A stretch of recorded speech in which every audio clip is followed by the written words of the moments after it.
Senhor Jesus, nós te agradecemos por mais uma vez estarmos reunidos em Teu nome.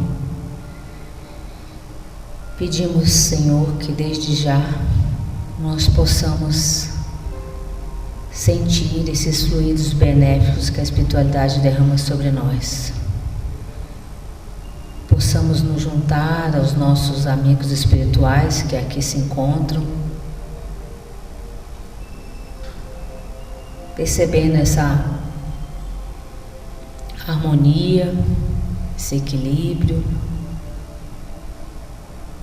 Permita, Mestre, que desde já nós possamos, se não extirpar todas as nossas dores, mas que momentaneamente nós possamos esquecê-las por um tempo, Mestre. Agradecidos mais uma vez à Casa de Sebastião Mártir que nos acolhe, pedimos a permissão dos mentores amigos para darmos início à nossa palestra da noite de hoje. Graças a Deus. Boa noite a todos. Sejam muito bem-vindos à Casa de Sebastião Mártir. É uma alegria sempre a gente poder estudar, né? Estudar é tão bom, a gente acaba aprendendo mais sobre a alma, sobre nós mesmos, né? Então, estudar Espiritismo é fazer um estudo de nós mesmos, né? Das nossas dificuldades, um estudo sobre quem nós somos, para onde vamos, o que estamos fazendo aqui. E trouxemos um tema hoje para ser estudado. Não sou especialista no assunto, nem da área médica, mas um grande curioso, né, que gosta de estudar. E por ter também esses dois transtornos da mente em mim, né, a gente acaba estudando mais ainda. Aliás, lá em casa todos temos algum tipo de transtorno, né?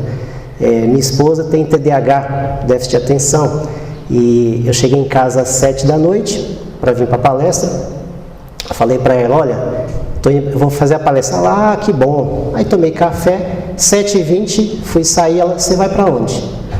Então todos temos esses transtornos lá em casa, e a gente precisa aprender a lidar com eles, né? A gente precisa aprender a entender, lidar, tratar e como vivenciar com os nossos transtornos que temos, né?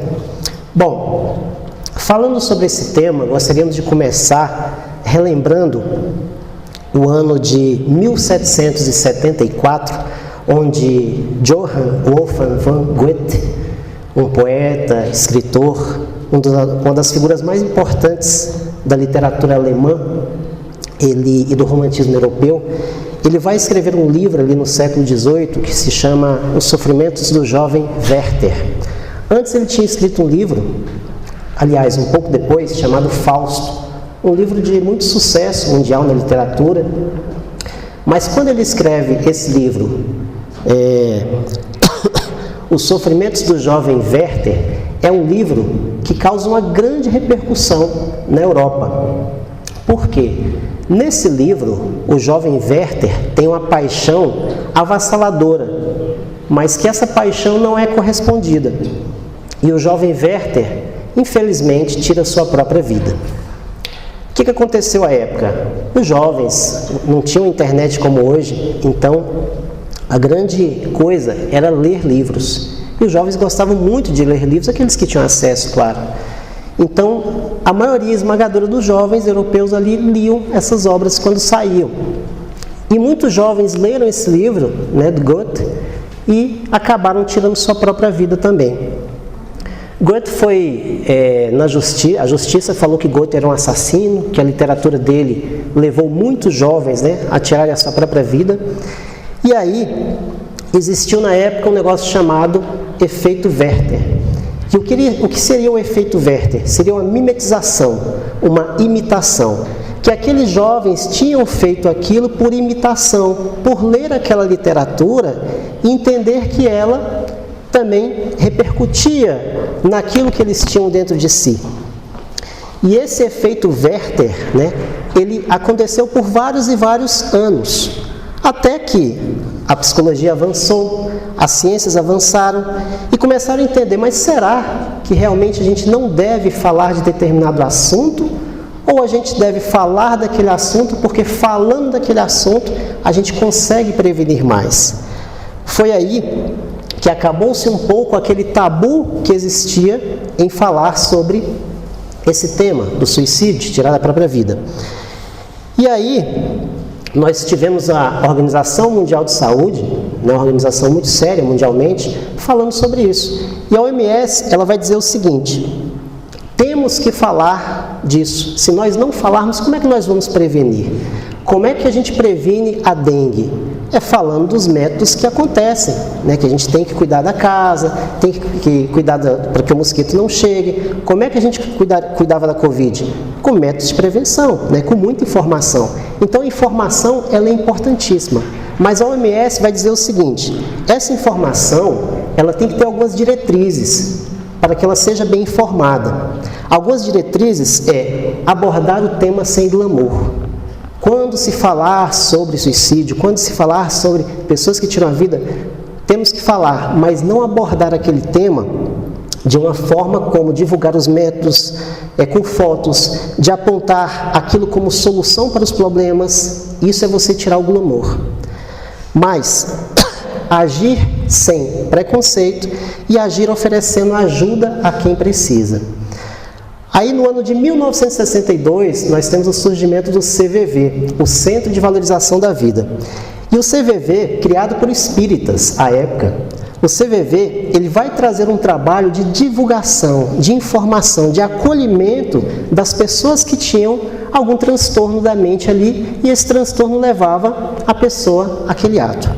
E esse trabalho do CVV, eles vão falar a mesma coisa. Olha, a gente previne informando, a gente previne falando sobre isso. Quanto mais a gente falar desse tema, mais a gente vai conseguir prevenir. Por quê? Em estudos, o CVV vai verificar que 90% dos casos de suicídio poderiam ser evitados. 90%. 10 pessoas que estão pensando naquilo, 9 só estão pensando. Não vão chegar a cometer se tivermos um acolhimento, se tivermos algo útil ali para aquela pessoa, um coração amigo escutando aquela pessoa. Então, essas informações são muito importantes para que a gente fale sobre isso. Mas por que a gente está falando sobre... A gente começou falando sobre suicídio se o tema hoje é ansiedade e é depressão, né? Por quê? A ansiedade e a depressão são as principais causas do adoecimento da saúde mental mundialmente. Temos uma grande quantidade de pessoas ansiosas, temos uma grande quantidade de pessoas depressivas. E isso, se não for tratado, se não for conversado, se não for acolhido, pode ocasionar, né, infelizmente, na pessoa tirar a própria vida. Então, é importante falar desse assunto, muito importante. Mundialmente, nós temos um mapa, né, bem grave sobre isso. Se a gente for falar só a nível de Brasil, segundo a Organização Mundial de Saúde também, 6% da população brasileira, ou seja, 6% de todos nós, sofremos de depressão. Mais de 11 milhões de pessoas. O número é muito grande. Se nós pegarmos ansiedade, nós temos quase 10% da população, quase 20 milhões de pessoas sofrem de algum tipo de ansiedade no Brasil. Esses são os números que saem nas pesquisas. É claro que nós temos todos os outros números de subnotificação, que é o quê? Aqueles casos em que a pessoa não procura hospital, aqueles casos que não chegam, por exemplo, ao Ministério da Saúde, que a gente chama de subnotificação. E acontece muitos e muitos casos. Então, esses números podem ser muito, muito maiores, né? Para a gente ter uma ideia, no Brasil nós temos 19 psicólogos para cada 100 mil habitantes no SUS. Imagina, 19 psicólogos para cada 100 mil habitantes. Tem consultas que você marca no hospital público e demora 6 anos para você ser consultado. São números muito grandes. Ou seja, já pensou a pessoa com problema, com transtorno mental, esperar 6 anos para aquela consulta acontecer?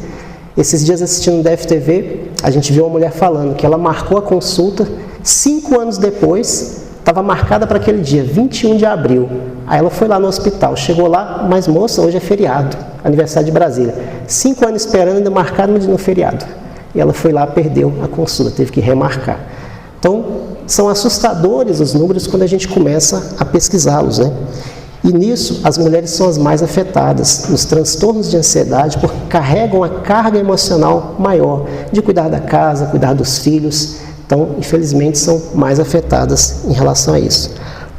E a Organização Mundial de Saúde também alerta que a saúde mental dos brasileiros ela está mais afetada do que em muitos países do mundo e que em cada 4 pessoas no país, uma sofrerá de transtorno mental ao longo da vida. Então, é urgente nós falarmos sobre ansiedade, nós falarmos sobre depressão. Tem um autor chamado John Milton, que ele escreveu um livro chamado Paraíso Perdido, que ele vai nos dizer que o seguinte: a verdadeira batalha entre o céu e o inferno acontece na mente humana. Parece estranha essa frase, né? Entre céu e inferno. Mas se a gente pegar o Espiritismo, nós vamos encontrar algo meio parecido aí. Tem uma capa de um livro, Céu e Inferno, um dos livros da doutrina espírita, né? Um dos livros de Kardec, que eu gosto muito dessa capa. É uma capa um pouco mais antiga, onde você tem uma pessoa, né, um rosto nessa capa, metade do rosto você vê um céu bonito ali, e a outra metade você vê ali algo turvo, algo escuro, né, como se fosse um inferno, como a gente entendeu aí na literatura, né? E aí, a gente vai encontrar em Kardec também que o céu e o inferno realmente estão na nossa mente. Ou seja, se nós queremos o céu, fazemos coisas boas. E o inferno, quando a gente acaba deixando-se cair nas tentações, né? Não inferno e céu naquela visão antiga, mas aquela coisa de intensidade, de sintonia, né? Ou seja, o nosso céu e o nosso inferno é a sintonia, onde nós sintonizamos. Muitas vezes a gente passa um dia ruim e a gente fala assim: poxa, eu vivi um inferno hoje. Ou seja, eu estava sintonizado com tanta coisa que me desagradou que eu vivi o inferno. E muitas vezes a gente fala: olha, hoje o meu dia foi maravilhoso, foi um céu. Estava sintonizado com coisas boas, as coisas aconteceram e aí tudo fluiu. Livro Pensamento e Vida de Emmanuel, um livro pequenininho, fininho, de uma literatura muito legal. Emmanuel vai dizer o seguinte: pensar é criar. Os pensamentos agem poderosamente modelando a nossa vida, nos lembrando a importância que tem os nossos pensamentos para a nossa vida. Aquilo que pensamos é aquilo que nós somos. Quando eu sintonizo no bem, eu estou vibrando no bem. Quando eu acabo sintonizando no mal, eu estou mal. Então, é importante falarmos sobre ansiedade e depressão? Sim, porque são transtornos da nossa mente. E, só passar um aqui. Quais são os sintomas da depressão e quais são os sintomas da ansiedade? Não sei se dá para ver de longe aí, mas eu vou falar aqui, né? Depressão, ela tem alguns sintomas físicos ali, alguns sintomas internos e alguns sintomas físicos. Ela vem com a frustração, a gente se sente frustrado com algo que porque não aconteceu ou porque aconteceu.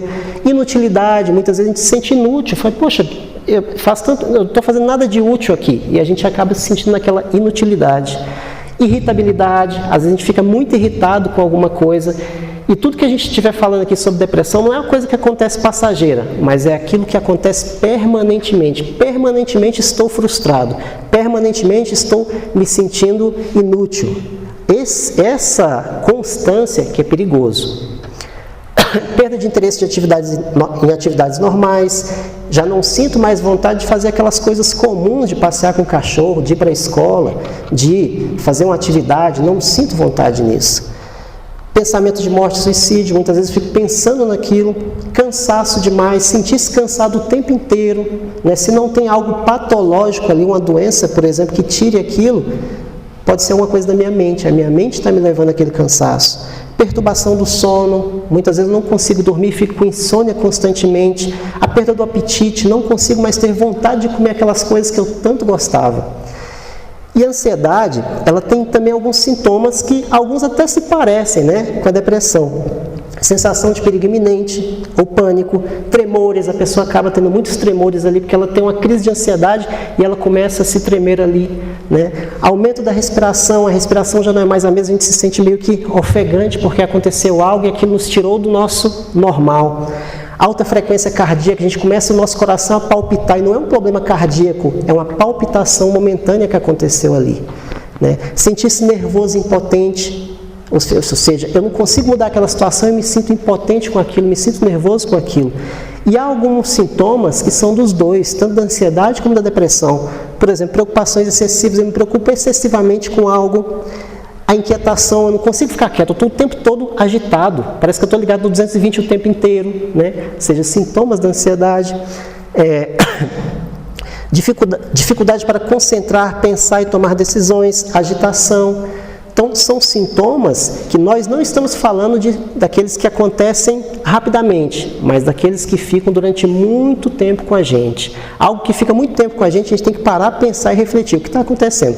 Porque a emoção é uma coisa, ficar triste, ficar alegre é normal, é da vida, faz até bem. Muitas vezes você tem que ficar triste com as coisas mesmo. Quem é que não vai ficar triste vendo essas cenas que estão acontecendo no Rio Grande do Sul?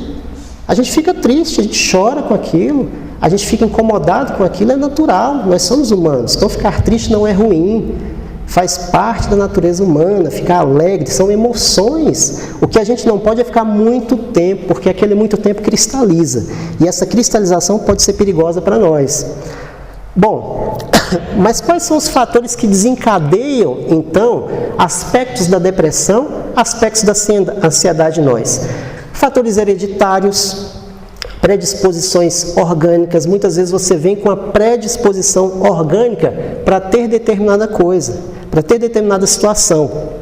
Algo que a gente fez no nosso passado e a gente vem com aquela predisposição. É diferente de determinismo. Nós não estamos determinados a ser isso ou ser aquilo, mas temos predisposições que podem despertar se eu não entro no caminho do bem. Se eu não começo a agir no bem, pode ser que eu comece a voltar novamente coisas do meu passado. Fatores internos da nossa psique, da nossa mente, né? Mateus, no capítulo 26, versículo 41, vai dizer o seguinte: vigiai e orai, para que não entreis em tentação.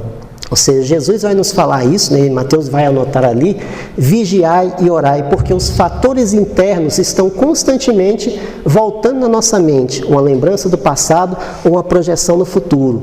E se a gente não orar e vigiar, a gente acaba deixando que esses fatores internos tomem conta do nosso dia a dia e não deixa a gente em paz. Fatores externos trabalham muito com a ansiedade e a depressão, né? Por exemplo, um estresse pós-traumático. Todos que estamos acompanhando o Rio Grande do Sul, a gente está vendo quantas pessoas estão perdendo suas casas ali, né? Jacaré nadando ali em Porto Alegre, né? Ou seja, é uma coisa horrível, né? Olha o trauma que essas pessoas, que boa parte dessas pessoas vai ficar ali, né? De ter perdido tudo que ela construiu, né? De ter um parente ter ali morrido, de seu animal de estimação, seu cachorrinho que você tanto amava, você ter que deixar ele para trás. Olha o estresse que isso vai causar e como muitas pessoas vão ficar com isso durante muitos anos, e isso vai trazer o quê? Ansiedade, vai trazer gatilhos, né? Quando você vê uma água, quando você vê um barulho, quando você vê uma coisa, porque você vai ficar com aquilo na mente pensando que aquilo pode acontecer de novo. Depressão que vai acontecer em muitas pessoas ali. Então, ou seja, estresse pós-traumático, ele causa ansiedade, causa depressão em nós. São tipos de transtorno de ansiedade. Distimia é um tipo de depressão, um tipo de ansiedade, que o que é a distimia? É você estar constantemente de mau humor. Conheço pessoas assim que estão de mau humor parece que o tempo inteiro. A pessoa não consegue ser feliz ou dar uma opinião positiva, tudo dela é uma opinião negativa. E ela está de mau humor o tempo todo, tudo irrita ela. Se ela pega o trânsito 10 horas da noite que não tem carro nenhum, mesmo assim ela está irritada com os motoristas que estão do lado. Constantemente, a distimia é algo que tem que ser tratado, trabalhado. Não é normal ficarmos mal-humorados o tempo inteiro, porque a vida é um convite à alegria. Se a gente olha para o céu, se a gente olha para a natureza, é um convite constante à alegria. A obra de Deus é um convite à alegria. A negação, né? Ou seja, a gente ter alguma coisa, a gente negar aquilo. Não, eu nervoso de forma alguma, não sou nervoso não. Eu mal-humorado, que você está ficando doido que eu não sou mal-humorado. A gente começa a negar. Principalmente nós homens, né? O homem tem essa coisa da castração desde criança, de negar os seus sentimentos. A homem não chora. E aí a gente vai guardando. Homem ir em terapia, fazer o quê em terapia, né? E a gente vai tendo essas coisas, isso vai nos atrapalhando. Gente, terapia é ótimo. Terapia é uma pessoa que vai estar ali fazendo as perguntas certas, que vai tocar naqueles pontos que você precisa, que muitas vezes sozinho a gente não consegue. Então, fazer terapia não tem nada de mal, não tem nada de ruim, não desmerece ninguém. Então, precisamos? Precisamos. E aí, nessa negação, muitas vezes, de eu não querer procurar ajuda, aí eu entro, por exemplo, nas fugas. Aí acontece a fuga da bebida, acontece a fuga das drogas, acontecem várias fugas, porque eu já não consigo encontrar comigo mesmo. E aí eu tenho que buscar em outra coisa que me sustente, que preencha aquele vazio que eu tenho em mim. Sedentarismo, ou seja, o nosso corpo, assim como a nossa alma, temos que cuidar do nosso corpo também. Então precisamos cuidar, porque se a gente não cuida, é uma máquina que vai desgastando. Ou seja, se você tem um carro e você não faz manutenções preventivas, o que acontece com esse carro? Vai chegar um momento que ele vai acabar de vez, vai fundir o motor, porque eu não fiz aquelas prevenções que eu precisava fazer. O nosso corpo é a mesma coisa, a gente precisa cuidar do nosso corpo, porque se eu ficar só sentado, e hoje é muito fácil, né? A gente senta ali na frente da TV e a gente tem tudo, a gente tem um entretenimento ali no controle remoto, nem levantar para comer a gente precisa mais, porque você pega o telefone ali, você pede por esses sistemas de alimentação e chega na sua porta, você não faz mais nada ali, você fica sentado o tempo inteiro. Videogame, né? Muitas vezes a gente fica no videogame ali horas e horas e horas e horas e a gente fica viciado e nem percebe, é muito perigoso. A Universidade de São Paulo tem um grupo de estudos lá sobre viciações em jogos eletrônicos. Para vocês terem ideia, tem jovens lá, tem um jovem lá, um caso que eu acho que deve ser um dos mais extremos, que esse jovem, ele não levantava nem para ir no banheiro, só para jogar videogame. Ele usava fralda geriátrica, ele não levantava. Ficava de fralda geriátrica, a mãe dele trazia a comida dele no quarto e ele não levantava. Ficava 3 dias sem dormir. Olha só que coisa louca isso, né? Ou seja, você não consegue desligar. Então, qualquer viciação é perigosa para a gente tem que ficar observando isso. Será que todos os dias eu estou passando mais tempo do que é necessário? E isso pode ocasionar o quê? Ansiedade, porque na hora que me faltar aquilo, eu vou ficar ansioso para ter aquilo. Então, olha o perigo que pode ocorrer na ansiedade e uma coisa mais grave, né? Bullying, intolerância, ou seja, infelizmente ainda estamos numa sociedade doente, que ainda temos bullying nas escolas. Isso aí não deveria existir nunca, né? Das pessoas não aceitarem as diferenças. E aí, por não aceitar a diferença, vai lá e faz algo contra o seu próprio irmão. Isso não deveria existir. As escolas têm que trabalhar mais isso, têm que trabalhar mais como lidar com isso, como responsabilizar as pessoas que fazem isso. Então, isso tudo pode levar ao quê? Transtornos de ansiedade, transtornos de depressão. Para vocês terem uma ideia, só aqui em Brasília, a gente tem um psicólogo para cada 100 escolas públicas. Olha só que absurdo, né? Um psicólogo para atender 100 escolas. Como é que a gente lida com isso, né? Então, estamos numa crise de saúde muito grande, principalmente em Brasília. É só a gente ver uma pandemia acontecendo, como acaba todo o sistema de saúde, né? Bom, mas a gente viu muitas situações que podem nos levar, né, e tem várias outras que a gente poderia falar aqui a noite inteira, né, de causas da ansiedade e da depressão, né, a compulsão por comprar algo, né, por exemplo, às vezes a gente vê Black Friday e ela fala, eu vi até uma pessoa falando um negócio interessante das Black Fridays, né, que a gente compra o que você não quer, com o dinheiro que você não tem, para mostrar às pessoas que você não gosta aquilo que você não é.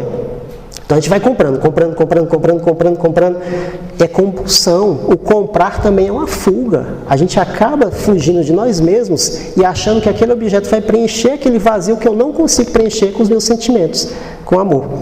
Bom, mas falamos muito de causas, né? O que o Espiritismo pode nos ajudar em relação a isso? A depressão e a ansiedade. A ciência material vai nos dizer que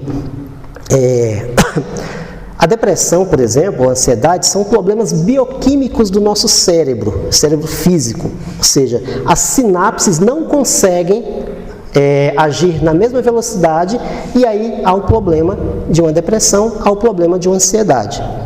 Ou seja, a velocidade não é a mesma. Aí o indivíduo entra numa prostração, ele pode entrar em várias situações e vai precisar do remédio que vai agir nos efeitos. O remédio é o efeito para aquilo que já está acontecendo no nosso corpo físico.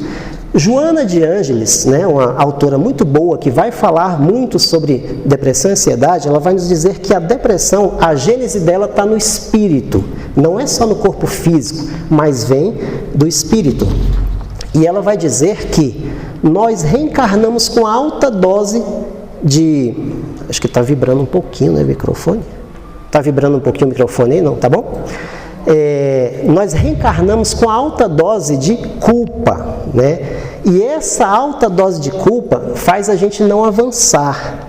E ela diz o seguinte: troque a palavra culpa por responsabilidade, porque a culpa nos deixa para baixo. A gente fica o tempo todo se sentindo culpado pelo que aconteceu.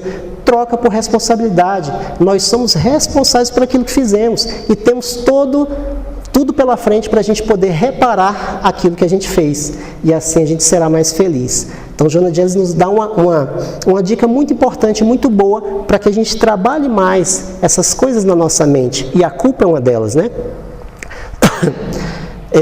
E o que mais que nós temos, assim, que a gente poderia dizer? Tratamentos para a nossa ansiedade, tratamentos para a nossa depressão. Quando a gente vai no médico, né, e é muito importante a gente fazer as consultas de rotina, a gente, quando sentir alguma coisa, procurar um médico, um bom médico ali, ele vai passar para a gente, por exemplo, no caso de uma depressão, um antidepressivo. Esse antidepressivo ele vai fazer o quê? Um remédio que vai auxiliar a normalizar as sinapses cerebrais. Ou seja, a gente vai começar as sinapses a agirem na mesma velocidade com aquele remédio ali. E aí, aquele remédio fazendo isso, a gente vai voltar, sair daquela prostração e voltar a um estado um pouco mais normalizado. Ou seja, trazendo qualidade de vida.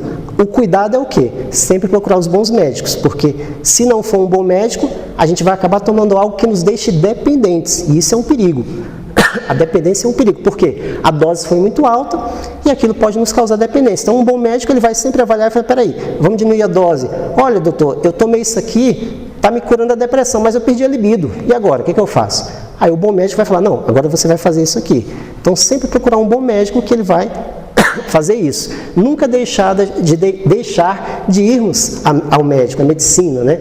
Se você chegar na casa espírita e o médico falar assim para você: olha, pode largar a medicina lá e fica só aqui, corra dessa casa espírita. O médium não é um médico, né? O médium ele é uma pessoa que vai te ajudar, que vai te auxiliar, mas jamais nós podemos deixar a medicina de lado. Temos que sempre procurar os médicos que vão ter aparelhos, que vão ter coisas ali para poder fazer esses tratamentos, ok?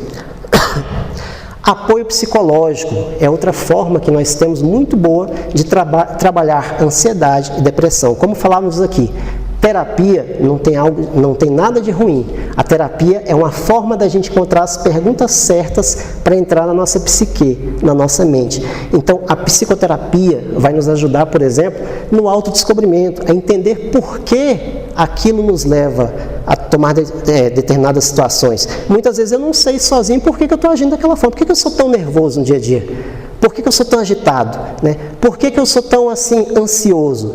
E às vezes o terapeuta vai me ajudar a entender, talvez seja um trauma de infância, talvez seja uma coisa que aconteceu que eu não estou conseguindo ligar, ou até eu mesmo estou escondendo aquilo de mim.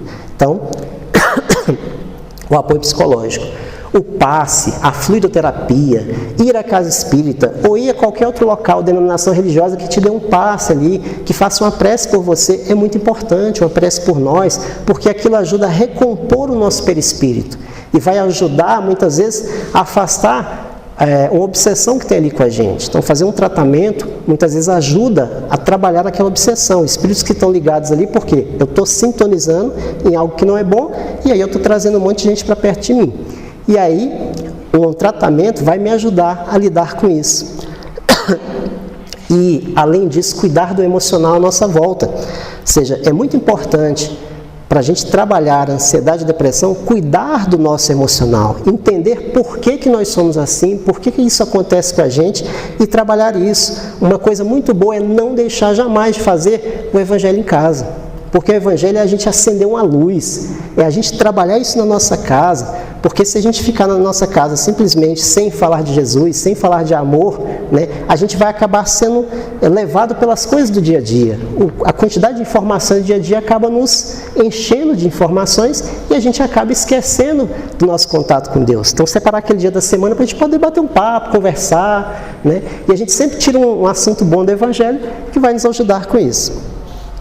Não deixar de fazer os nossos exercícios físicos, por quê? Falamos daqui a pouco, né, que o sedentarismo é algo que nos deixa também, pode nos levar a depressões, pode nos levar a ansiedade. Então, cuidar não só da nossa alma, mas cuidar do nosso corpo. Fazer aquela caminhada para parar e pensar na vida. É aquela caminhada, muitas vezes, sem um celular na mão, que vai fazer a gente refletir, oxigenar o nosso cérebro, pensar melhor, né? Então, buscar fazer nossos exames de rotina, nunca deixar de pesquisar, poxa, por que está acontecendo uma dorzinha comigo, acho que eu vou procurar um médico para saber o que é. Porque muitas vezes a gente deixa uma coisa por muito tempo e quando a gente chega para ver já não dá mais tempo de curar aquilo. Então é importante que a gente sempre faça nossos exames de rotina, né? Assistir coisas boas, ou seja, procurar coisas boas para a nossa vida, né? Trazer coisas boas para isso. Né, para a gente mudar aquela atmosfera. Se eu só assisto filme de terror, né, ou seja, eu estou criando um ambiente na minha mente para aquilo, estou o tempo todo assustado e não consigo dormir mais porque eu fico só vidrado naquilo. Então, sintonizar em coisas positivas, porque quando eu começo a sintonizar em coisas positivas, a gente começa a mudar o nosso aspecto. Eu estou assistindo agora, terminei de assistir a série Chosen, que é muito boa, né, uma série que fala sobre a vida de Jesus ali, está toda na Netflix. E isso é legal, você começa a assistir essas coisas, você começa a ver, poxa, Jesus ali, a gente estava falando agora de exercício físico. Como é que Jesus calculava, né? Como é que se calculava naquela época a distância de uma cidade a outra? A cidade de Nazaré fica 3 dias de caminhada. Para ir a Genezaré fica 4 dias de caminhada, né? O pessoal não tinha transporte, né? E aí eles caminhavam 4 dias para chegar a uma cidade. Olha o exercício físico, 4 dias caminhando, hein? Coisa boa, hein? Já pensou a gente fazer isso, vamos sair daqui para Pirinópolis andando, né? Para pensar na vida, né, e tal, refletindo, vendo a natureza, olha que coisa maravilhosa. Ou seja, andar um pouquinho, né? Acho que quando a gente começa a andar um pouquinho, sai do nosso carro, do nosso ar-condicionado, a gente começa a ver a vida à nossa volta, que há muita vida à nossa volta. Respirando um pouquinho. Pirinópolis é brincadeira, né, gente? Mas dá pra gente ir até o final do gabinete e voltar, não dá? E não esquecer, gente, do nosso lado social, é importante a gente estar constantemente fazendo interações sociais, né? Ou seja, a gente está constantemente fazendo uma rede de amigos, ser voluntário em uma instituição. O ser voluntário, Joana de Anjos vai dizer uma frase que é muito legal, que ela fala assim: se somos solidários, nunca seremos solitários. Olha que coisa bela, né? Se somos solidários, nunca seremos solitários. Porque aquela união com aquelas pessoas, conhecer pessoas que estão no mesmo objetivo de fazer um bem ali, né? Com profissões diferentes, situações diferentes, que são diferentes de mim, mas que estão ali pensando em fazer um bem para alguém. Isso nos auxilia, isso nos ajuda. A nossa saúde mental. A nossa saúde mental é importante, muitas vezes, a gente mudar um pouco de aspecto. Poxa, eu só gosto de economia. Vai para a arte, ver como é que a arte funciona. Você quebrou um pouco aquilo ali. Eu só gosto de política, eu só vejo política o tempo inteiro. Vai fazer manicure, por exemplo, aprender manicure. Como é que elas fazem aquilo? Como é que é aquela técnica ali? Coisas totalmente diferentes, porque aquilo quebra um pouco, às vezes, padrões que nós temos e a gente começa a aprender diferentemente. A gente começa a aprender uma profissão diferente, ou a gente começa a fazer um curso diferente. Um dos cursos que acho que me ajudou mais na vida foi fazer guirlanda de balão. Ou seja, não tinha nada a ver comigo, mas estava tendo um curso lá dos velhinhos de fazer guirlanda, né? Aquelas guirlandas de mexer o balão e ficar aquelas decorações. Eu falei, acho que eu vou fazer. Aí sentei lá e comecei a conversar com o pessoal explicou a técnica que era e tudo mais. Foi tão interessante que depois que eu fiz o curso, até apareceu uma festa para mim fazer. Falou, a pessoa que ia fazer a guirlanda não veio. Eu falei, opa, eu sei fazer. Era o único que sabia fazer. Ou seja, consegui fazer. Então, ou seja, são coisas diferentes, buscar aspectos diferentes para a nossa vida, coisas diferentes, e assim a gente vai interagindo mais com o outro, entendendo mais o outro, vendo as diferenças. Temos que aprender a viver com a diferença. Quem foi Jesus? O homem que mais lidou com os diferentes. Quem foi que Jesus trouxe para perto de si? Um cobrador de impostos, que naquela época ninguém gostava. Os judeus não gostavam, os romanos não gostavam, ninguém gostava. E Jesus trouxe para perto de si. Jesus trouxe homens simples, pescadores para perto de si. Quem é que Jesus procurava na rua? Aquela pessoa cega, que era excluída socialmente, aquelas pessoas que, por exemplo, uma mulher que ela sangrava há 12 anos seguidos. Imagina o que é isso? 12 anos seguidos sangrando, que Jesus a curou, e Jesus trouxe para perto dela e chamou de irmã. Olha só o que nós temos que aprender com Jesus, a lidar com o diferente, a lidar com as diferenças, porque as diferenças é que se complementam. E assim a gente vai auxiliando a nossa saúde mental, né? Ou seja, cuidando mais das nossas dificuldades, não negando, mas sabendo, olha, eu sou invejoso, todo mundo que entra no centro eu fico vendo o cabelo como é que é, a roupa de fulana, e não sei o que, eu fico olhando aquelas coisas, mas fulano está com um sapato lindo, né? Então tirar a inveja e trocar por admiração. Eu tenho que admirar o belo, tenho que admirar uma coisa boa. Fala, fulano, onde é que você comprou essa bolsa tão bonita? Né? Pô, seu cabelo está tão legal hoje, gostei dele. Poxa, Fred, sua camisa cinza, gostei dela, onde é que você comprou? Isso é admirar, é diferente de inveja. Então a gente mudar a nossa sintonia, mudar aquelas coisas que nos deixam para baixo, mudar coisas que nos deixam para cima. A depressão, ela é um excesso de passado. A gente fica com aquele sentimento de culpa, lembrando de coisas que eu não fiz, ou que deixei de fazer, ou que fiz. E a ansiedade é um excesso de futuro. A gente fica sempre projetando lá na frente o que eu devo fazer. E Jesus veio nos mostrar presente, o quanto é importante nós estarmos no presente. Mateus vai assinalar que Jesus diz o seguinte: não andeis ansiosos pela vossa vida, quanto ao que haveis de comer ou beber, nem pelo vosso corpo, quanto haveis de vestir. Não é a vida mais que o alimento? E o corpo mais do que as vestes? Então Jesus vem nos falar do tempo presente, que nós temos que nos manter no presente, nem com muito passado, nem com muito futuro, mas pensar no agora. Ou seja, isso não é esquecer o passado de forma alguma, é olhar para o passado com carinho, não com culpa, mas com responsabilidade, e olhar para o futuro como realizações que nós podemos fazer. E aprendendo com Jesus a realização. O que é realizar? Estar no real, né? Agora, nesse momento. E entender que os transtornos mentais, muitos de nós temos, muitos de nós podemos ter, mas que nem todo diagnóstico é um determinismo. Ou seja, eu tenho aquilo está determinado e vai ser daquela forma. Não, eu posso mudar com a minha fé. Jesus curou muitas pessoas, e as pessoas que ele curava, o que ele falava para elas? Foi tua fé que te curou. Ou seja, mostrando que os remédios estão dentro de nós, a cura está dentro de nós, a vontade de mudar tem que ser nossa. Então, lembremos de Jesus olhando para nós e falando: olha, meu filho, você tem o poder de se autocurar, você tem o poder de melhorar. E lembrando daquela passagem de Jesus tão bela, né, que ele fala: vinde a mim, todos vós que sofreis.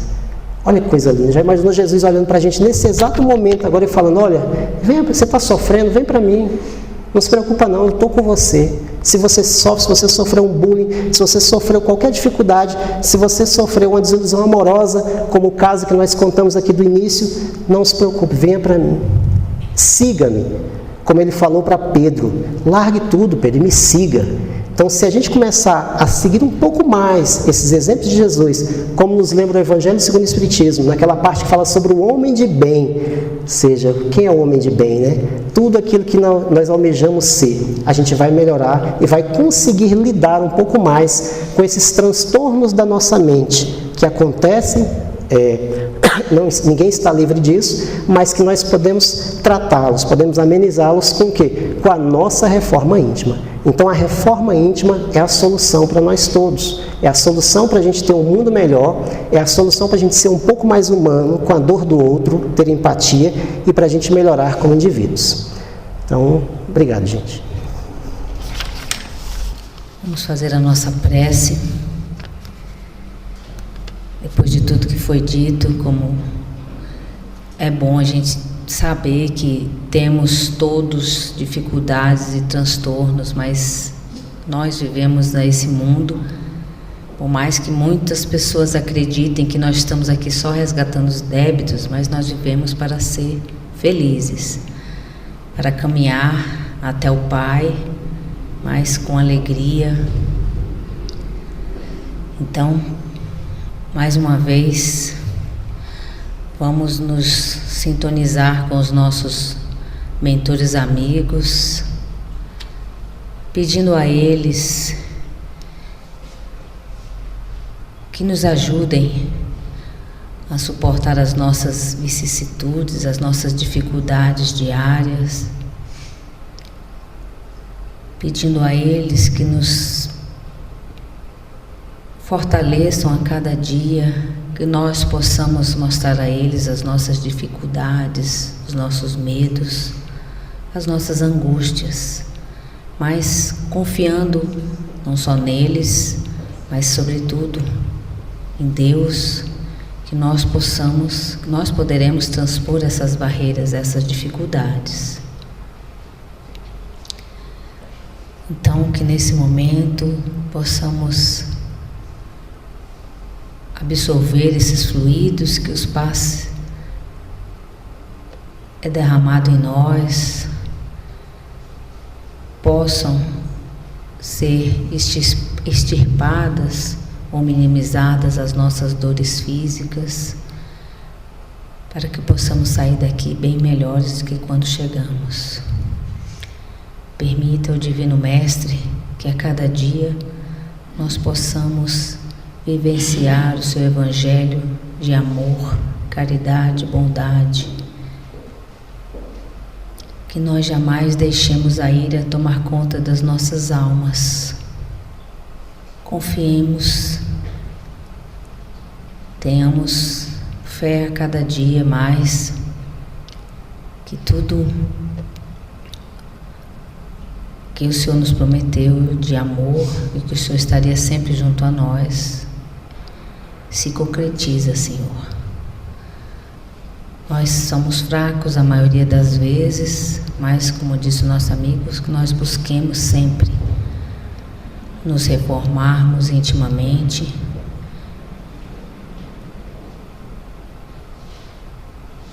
buscando galgar nessa encarnação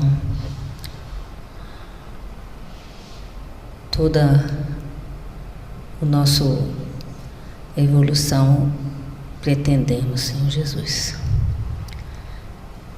Agradecemos imensamente por tudo, as palavras de hoje, aos mentores amigos que aqui se encontram, sobretudo a Deus. Pedimos a permissão para terminarmos o trabalho da noite de hoje. Que assim seja.